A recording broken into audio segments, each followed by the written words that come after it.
네, 오늘 말씀은요, 교회는 병원이다라는 이 제목을 보시니까 기억나는 것이 있으시죠? 이것은 바로 우리 교회가 2019년 2월 10일에 개척을 한 후 첫 번째 예배에서 주님께서 주셨던, 교회에 주셨던 그런 말씀입니다. 우리 교회는 개척할 때부터 가정교회로 세워졌는데요. 또 개척한 이후에 새로운 성도들도 오신 분들이 계시고 또 이 6년 정도가 지났기 때문에 또 잊어버리시기도 하셨고, 그래서 새로운 마음으로 2025년을 시작하기 위해서 이 가정교회에 관한 말씀을 해야겠다라고 생각했습니다.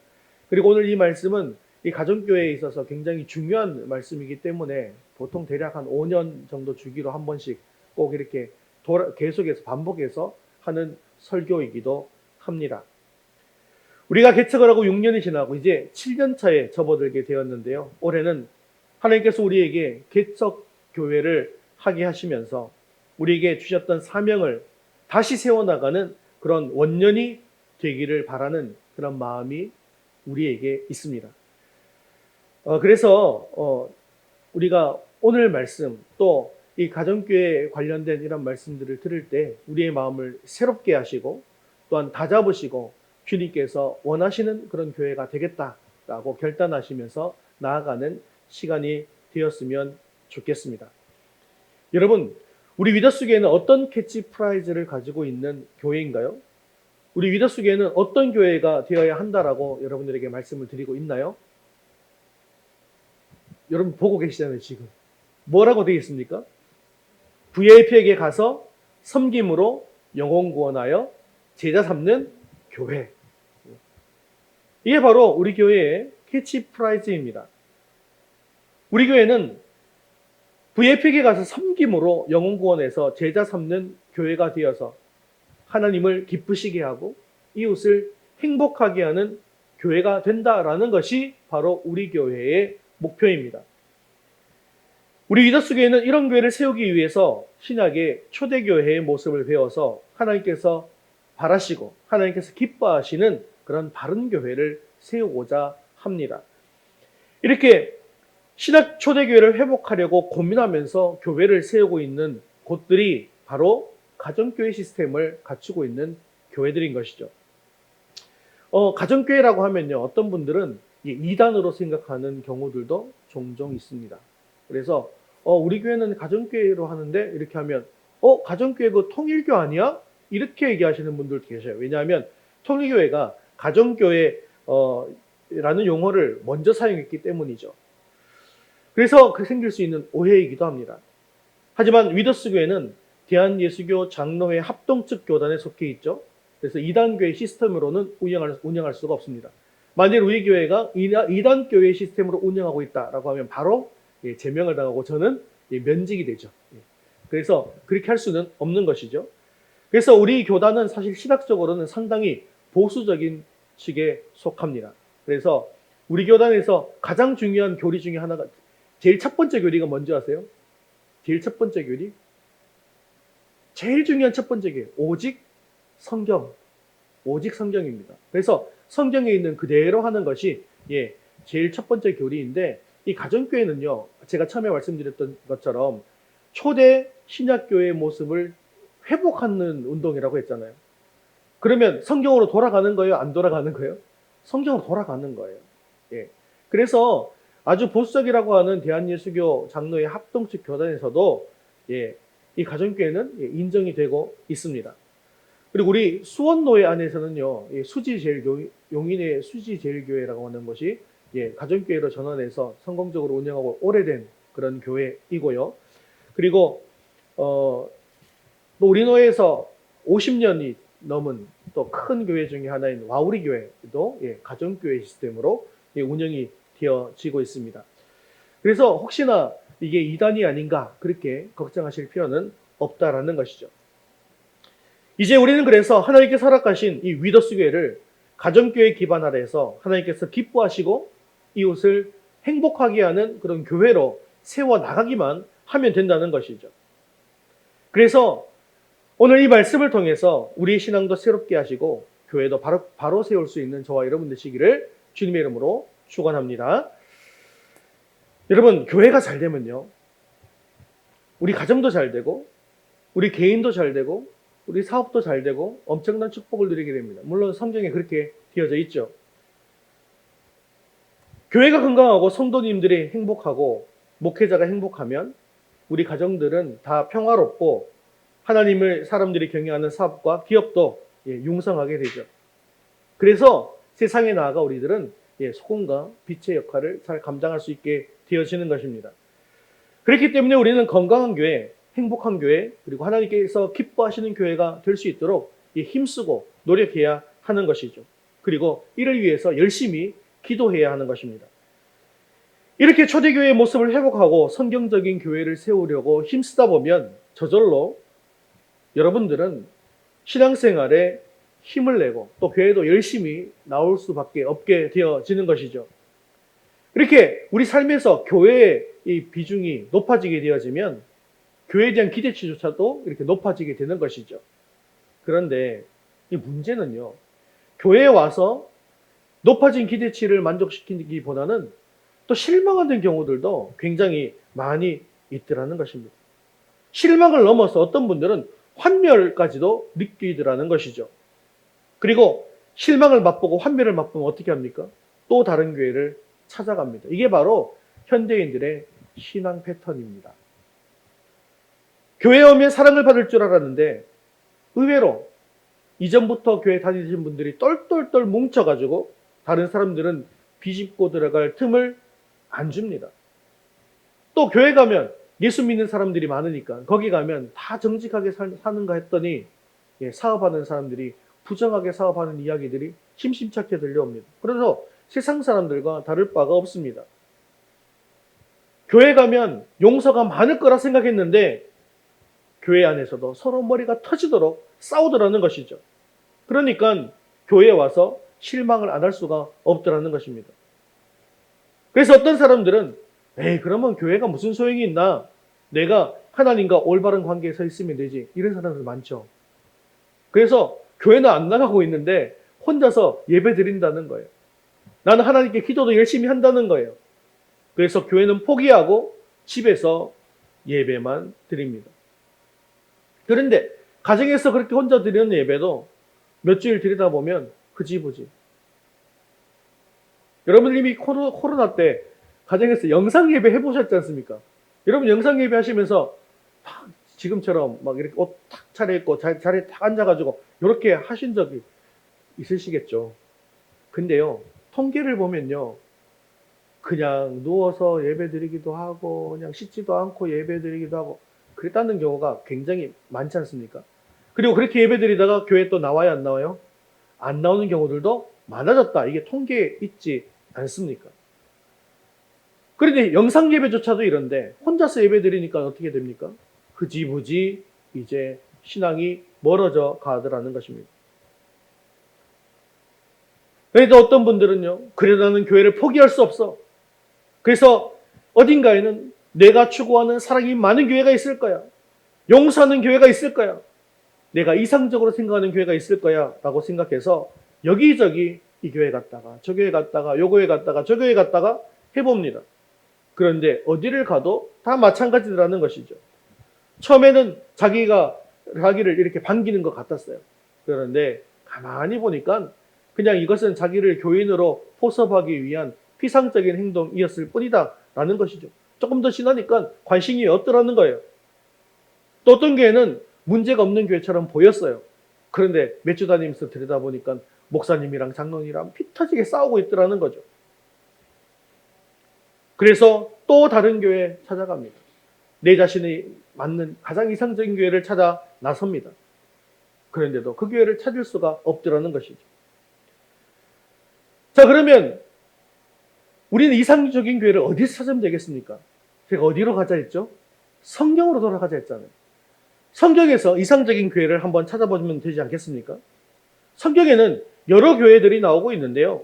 그 중에서도 이 가장 이상적인 교회의 외형을 갖추고 있었던 교회는 에베소 교회입니다. 이상적인 교회다라고 하면 사실은 무엇이 중요합니까? 위치가 중요해요. 지금 사실 교회 개척하려고 하면요, 어디로 가면 제일 좋은가 하면 우리는 그런 데에 비하면 위치가 좋지 않습니다. 지금은 위치를 딱 잡자 하면 어디를 먼저 가야 될까요? 뭐가 있어야 돼요? 그 근처에 지하철역이 있어야죠. 지하철역이 있어야죠.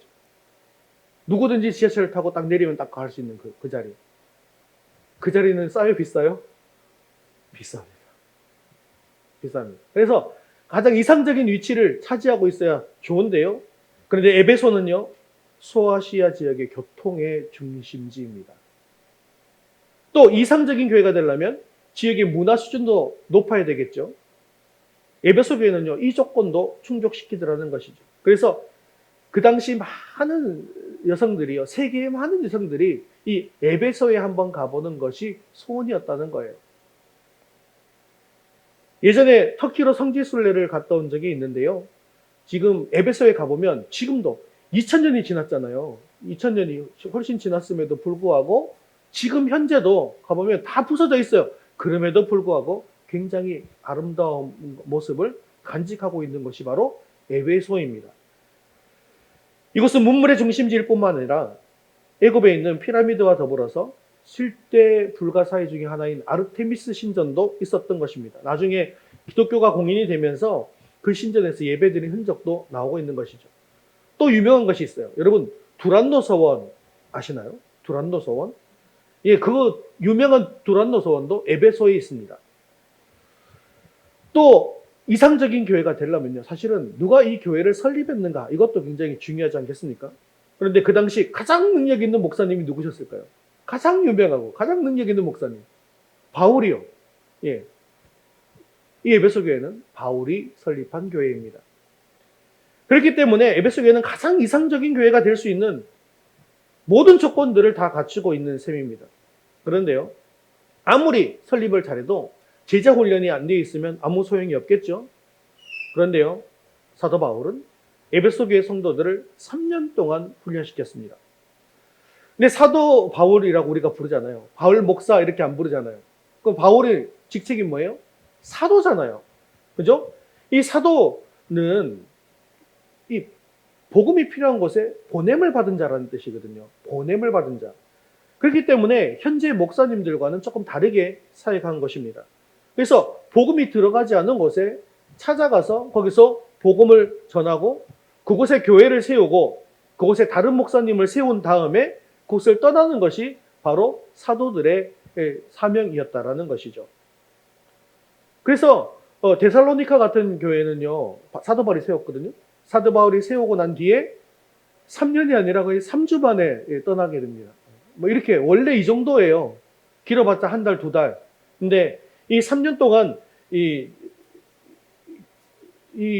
에베소 교회에 머물면서 교인들을 제자 훈련 시켰다라는 것이죠. 그 제자 훈련 장소가 어디일까요? 아까 말씀드렸던 두란노입니다.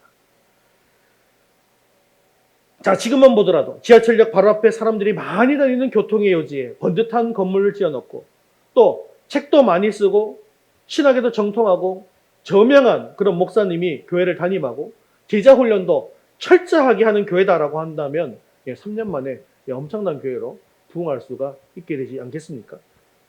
그래서 만일 성경에서 가장 이상적인 교회를 찾는다라고 한다면 에베소 교회가 이러한 조건들을 두루 갖추고 있는 교회다라고 할 수 있는 것입니다. 그런데요. 에베소 교회를 살펴보면 우리가 기도하는 것과는 전혀 상반된 모습을 보이고 있더라는 것이죠. 그래서 우리는 놀라지 않을 수가 없습니다. 25절 상반절에서 바울이 어떻게 이야기하고 있습니까? 같이 한번 보겠습니다. 그런즉 거짓을 버리고 각각 그 이웃과 더불어 참된 것을 말하라. 자, 뭘 버리라고요? 거짓을 버리랍니다. 뭘 가지고 있어야 버릴 거 아닙니까? 그럼 에베소 교회 교인들 중에 뭐 하는 사람이 많았다는 거예요? 거짓말하는 사람들이 많았다는 겁니다. 너희들이 거짓을 많이 가지고 있다는 거예요. 그래서 버리라는 것입니다. 26절에 보니까 또 어떻게 되어 있습니까? 읽겠습니다. 분을 내어도 죄를 짓지 말며 해가 지도록 분을 품지 말고. 이 말은 무슨 뜻입니까? 에베소 교회 안에 분을 품고 혈기를 부리는 사람들이 많이 있었다는 거죠. 심지어 하루가 지나도록 이틀이 지나도록 그 분을 품지 않고 계속 싸우는 사람들이 있었다는 것입니다. 또 28절에는요. 28절에는 뭐라고 되어 있습니까? 같이 읽겠습니다. 도둑질하는 자는 다시 도둑질하지 말고라고 말씀합니다. 심지어 에베소 교회는 또 뭐까지 많았다는 겁니까? 도둑놈까지 많았다는 것입니다. 29절에는요. 같이 읽겠습니다. 무릇 더러운 말은 너희 입 밖에도 내지 말고. 에베소 교회는요. 심지어 욕을 하거나 뒷담화를 많이 하거나 음담패설을 좋아하는 사람들까지도 많았다는 것입니다. 제가 아까 성경에서 가장 이상적인 교회를 찾는다고 한다면 어느 교회라고 했습니까? 에베소 교회라고 했지 않습니까? 하지만 참 이상하지 않습니까? 그런데요, 너무나도 아이러니하게도 이것이 바로 가장 이상적인 교회의 모습이다라는 겁니다. 자, 다시 한번 생각하세요. 이런 모습이 바로 가장 이상적인 교회의 모습이다라는 것입니다. 우리는 흔히 생각하는 이상적인 교회는 교회 성도 모두가 성자가 되어서 거룩한 모습을 하는 교회라고 생각합니다. 그런데요, 놀랍게도 예수님께서 생각하시는 이상적인 교회는 성자들만 모인 교회가 아니라 죄인들이 많이 모여있는 곳이라는 겁니다. 보통 사람들이 교회에 와서 실망하는 이유가 뭐죠? 교회에 와서 무엇을 기대하는 거예요? 천국을 기대하는 거예요. 교회 가면 천국이겠지. 그러니까 근데 와보니까 천국이 아니야. 실망하는 것입니다. 하지만요, 이상적인 교회는 천국이 아니라 병원인 교회라는 것입니다. 교만하고 이기적인 사람들이 모이고, 분이 많은 사람들이 모이고, 죄가 많은 사람들이 모이고, 술, 담배, 노름에 중독된 사람들이 모여서 하나님의 사랑으로 치료받는 교회. 그것이 바로 이상적인 교회라는 것이죠. 그래서 우리는 교회에 대한 개념을 바꾸어야 합니다. 교회는 천국이 아니라 병원이다라는 것을 깨달아야 한다는 것이죠.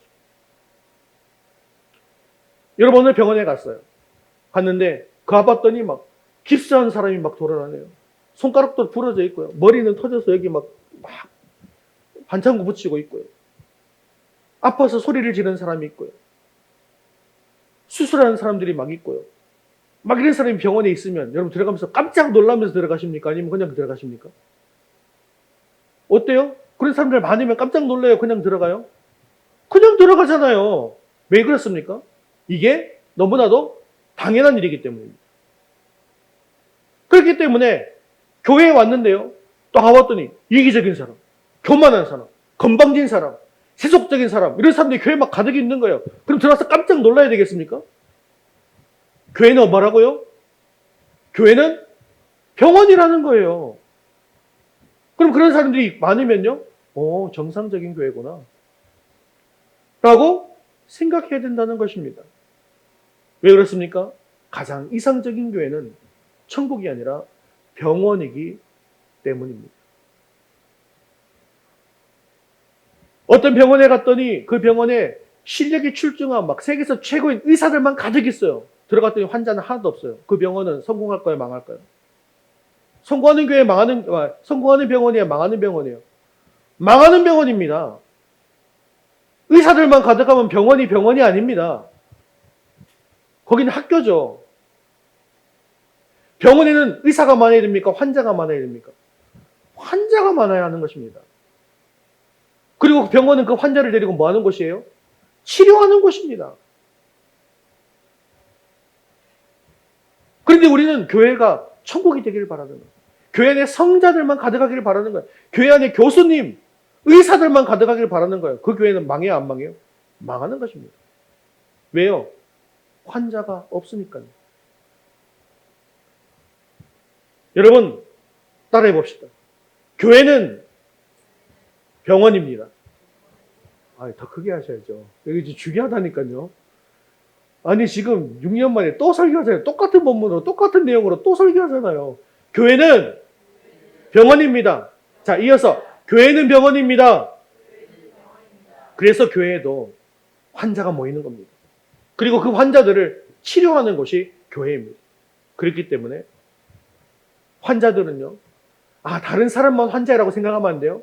다른 사람도 환자고 나도 환자입니다. 그래서 환자들인 남을 위해서 해줘야 될 일이 있고요. 환자인 나를 위해서 내가 스스로 해야 할 일이 있다는 것입니다. 어떻게 하면 치료받는 분위기를 만들어주는가? 이것이 바로 남을 위해서 해야 할 수 있는 일이고, 어떻게 하면 내가 치료를 받는가 하는 것이 나를 위해서 해야 하는 일입니다. 자, 교회는 병원이기 때문에 반드시 환자들이 있어야 되고 치료가 일어나야 합니다.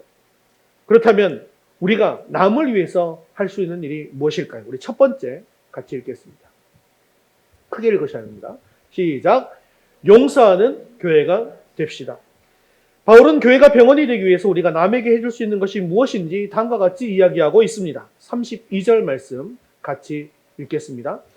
서로 친절하게 하며 불쌍히 여기며 서로 용서하기를 하나님이 그리스도 안에서 너희를 용서하심과 같이 하라. 아멘.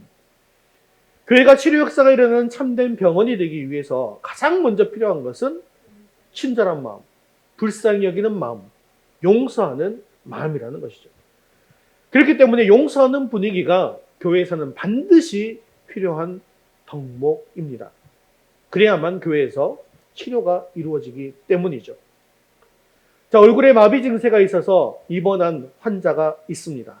그런데 얼굴에 마비 증세가 있으니까 어떻게 해요? 밥을 먹다가 밥을 잘 먹을 수 있어요? 없어요? 먹다가 이렇게 어떻게 해요? 이러다가 흘리잖아요. 그래 먹으면서 반찬도 흘리고 침도 흘리고 국도 막 흘립니다. 자, 그러면 그 사람을 보면서 에이 저 사람 에이 이렇게 흉보나요? 흉 안 보나요? 흉보지 않습니다.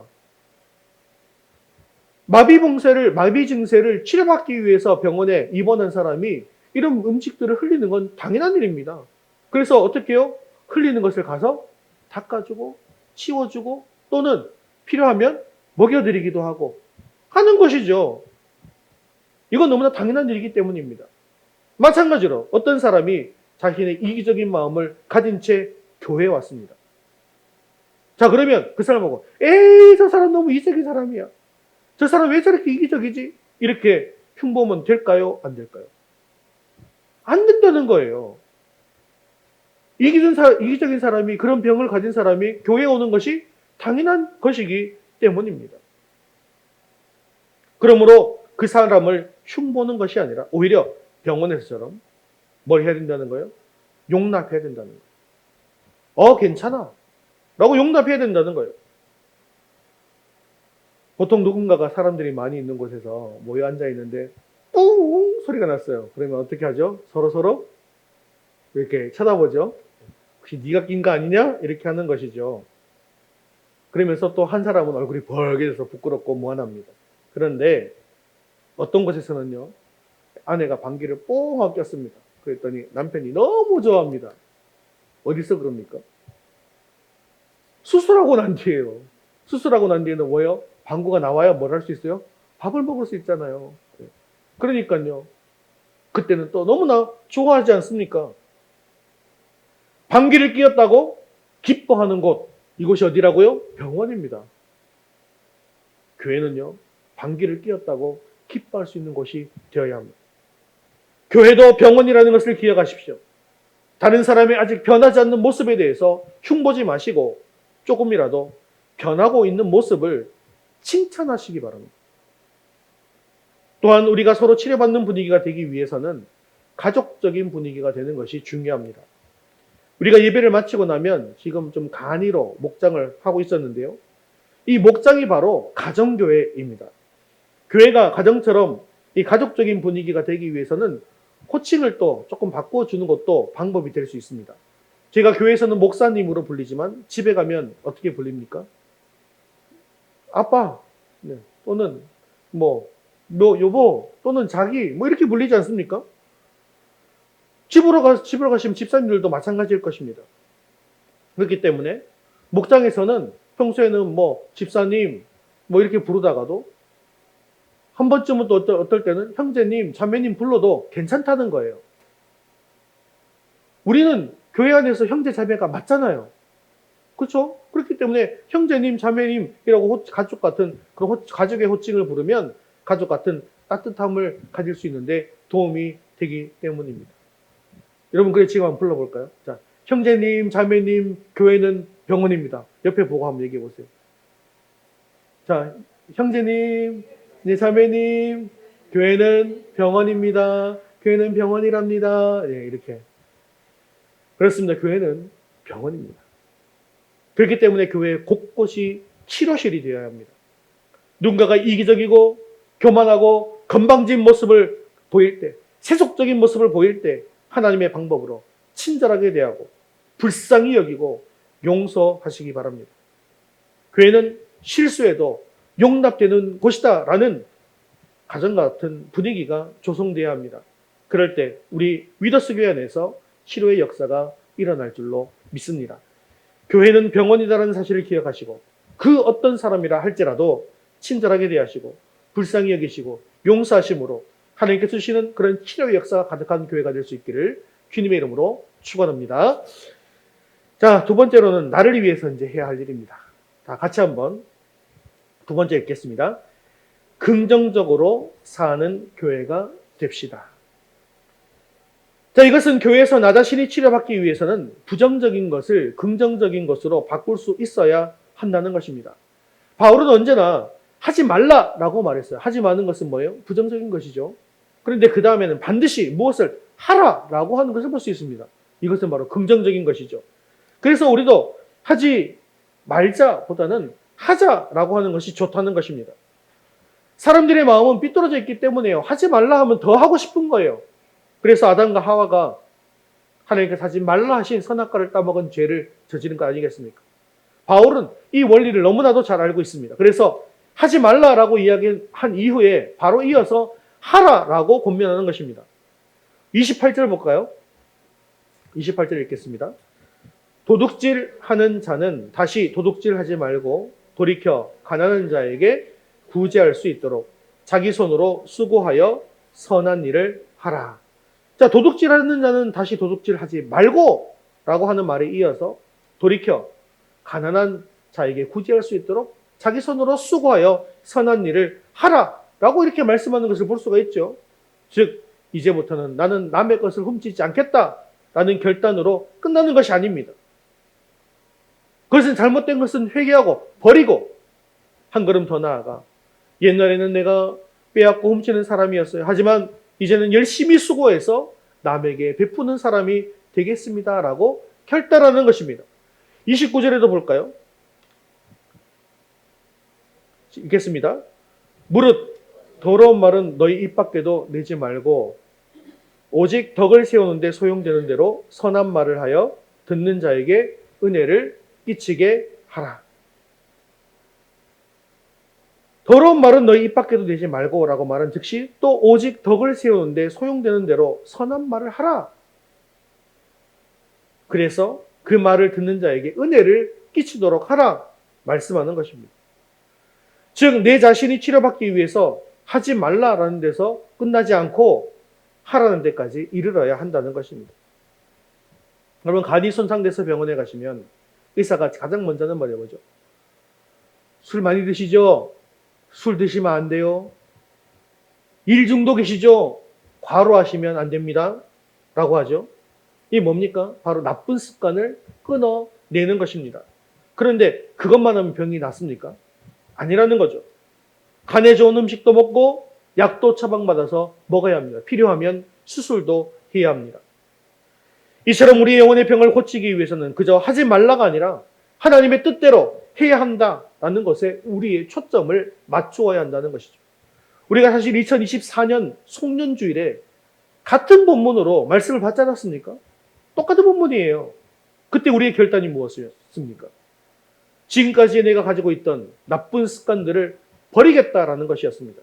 그런데요, 이제 2025년을 맞아서 이제는요, 나쁜 습관을 하지 않게 없어서 나오는 곳에서 우리의 기도가 끝나고 우리의 삶이 끝나서는 안 된다는 거예요. 그뿐만 아니라 하나님께서 말씀하신 선한 일을 하게 하옵소서라는 결단으로 확장되어 나가야만 한다는 것입니다.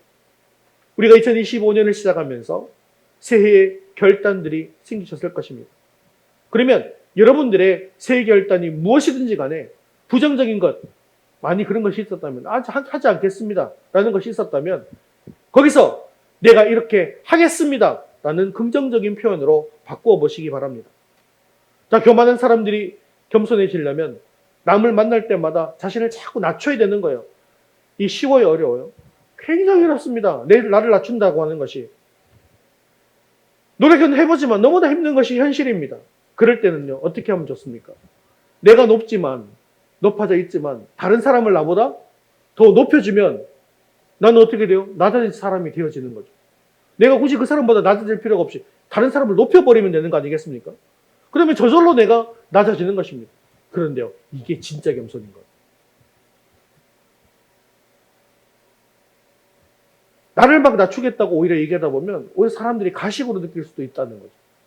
저 사람 안 그런 사람인데? 이러면서. 남보다 나를 높이면, 남을 나보다 높이면 오히려 내가 겸손해지는 것입니다.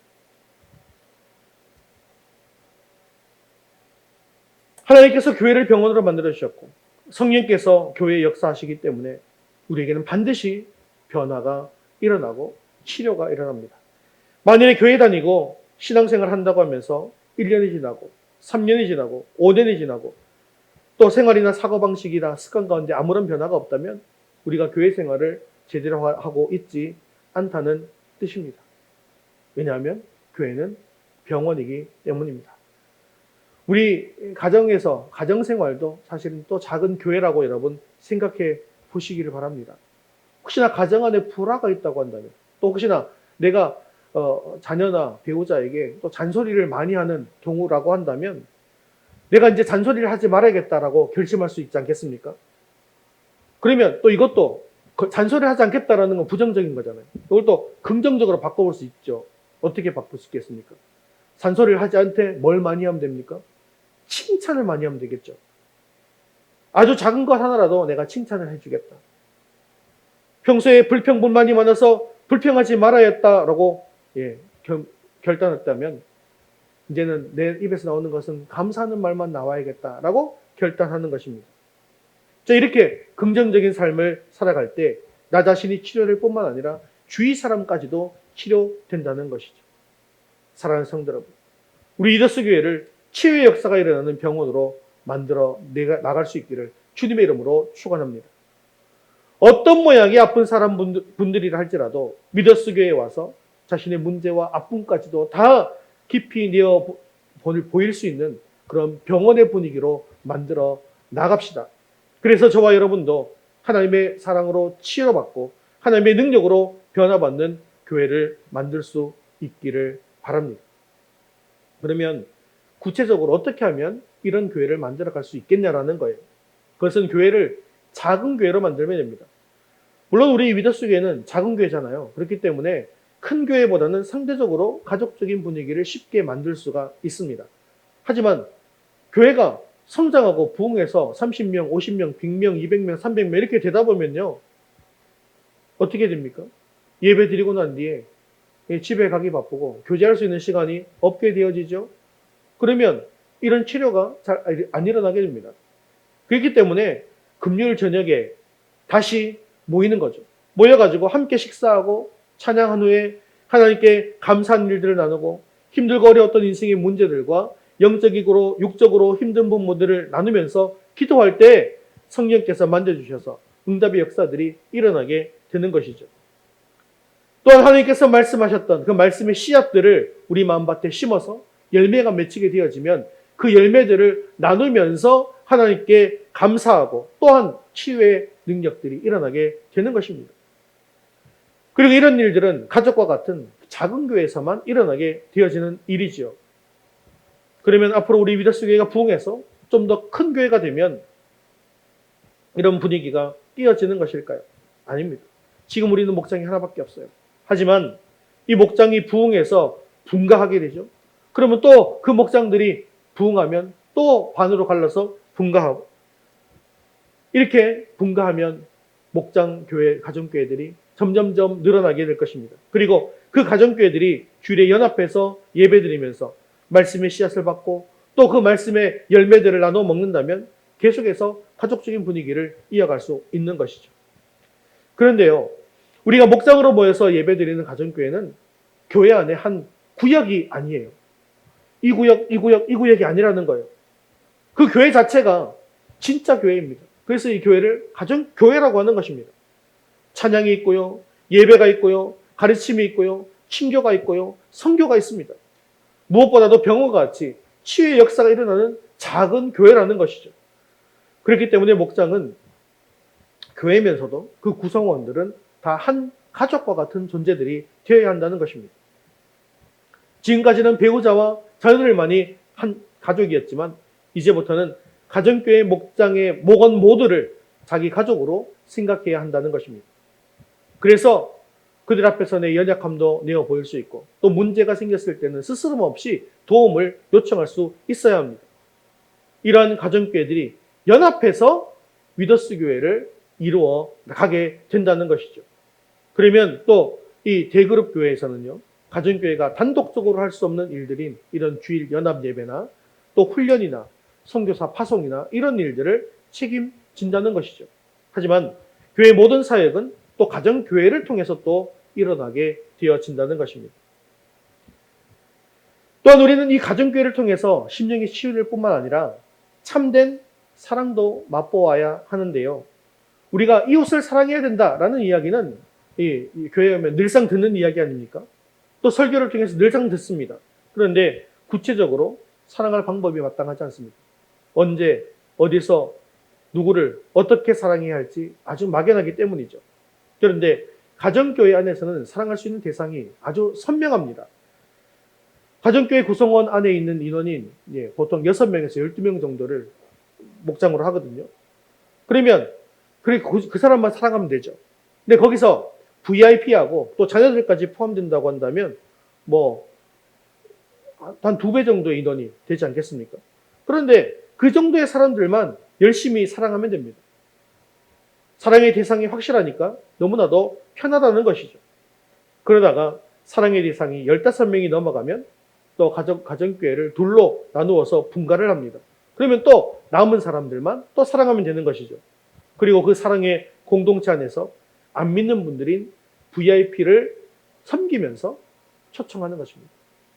그래서 우리가 이 시스템을 하기 위해서는요, VIP를 정하는 것이 굉장히 중요합니다. 왜냐하면 사랑의 대상이 필요하거든요. 그들을 사랑의 대상에 대해서 살피고 또 그들의 필요가 무엇인지를 헤아리고 그리고 사랑의 마음으로 그들을 섬기면서 또 기도하면서 그들을 나의 한 가족으로 또한 이렇게 데리고 와서 섬길 수 있는 사랑의 존재가 있어야 하기 때문이죠. 그렇기 때문에 VIP는요, 너무나 막연하게 굉장히 멀리 있고 잘 볼 수 있는 기회도 없는 사람들을 VIP로 적으면 우리가 할 수 있는 일은 기도밖에 없는 거예요. 그런데 내 주변에 꼭 물론 기도가 필요하죠. 기도를 하지만 실질적으로 사랑하고 헤아리고 섬길 수 있는 사람을 여러분들이 대상으로 섬기고 기도하면요, 실제로 그들에게 사랑을 전할 수가 있게 되는 것입니다. 그래서 초청하고 가족 공동체가 분가함. 그래서 15명이 넘어가면 또 분가하고 또 사랑의 사람들을 초청합니다. 이렇게 하면 친가족처럼 사랑하는 사람들이 점점점 늘어나지 않겠습니까? 그럼 위더스 교회가 어떻게 되겠습니까? 정말로 교회 안에서 놀라운 일들이 일어나지 않겠습니까? 사랑하는 성도 여러분, 치유, 사랑 이 두 가지는 가정교회를 통해서 이루어질 수 있습니다. 우리 위더스 교회가 치유받는 교회, 가족과 같은 교회가 되도록 기도하시고 힘쓰심으로 이 마지막 때에 주님께서 기뻐하시고 이웃을 행복하게 하는 그런 위더스 교회가 될 수 있기를 주님의 이름으로 축원합니다.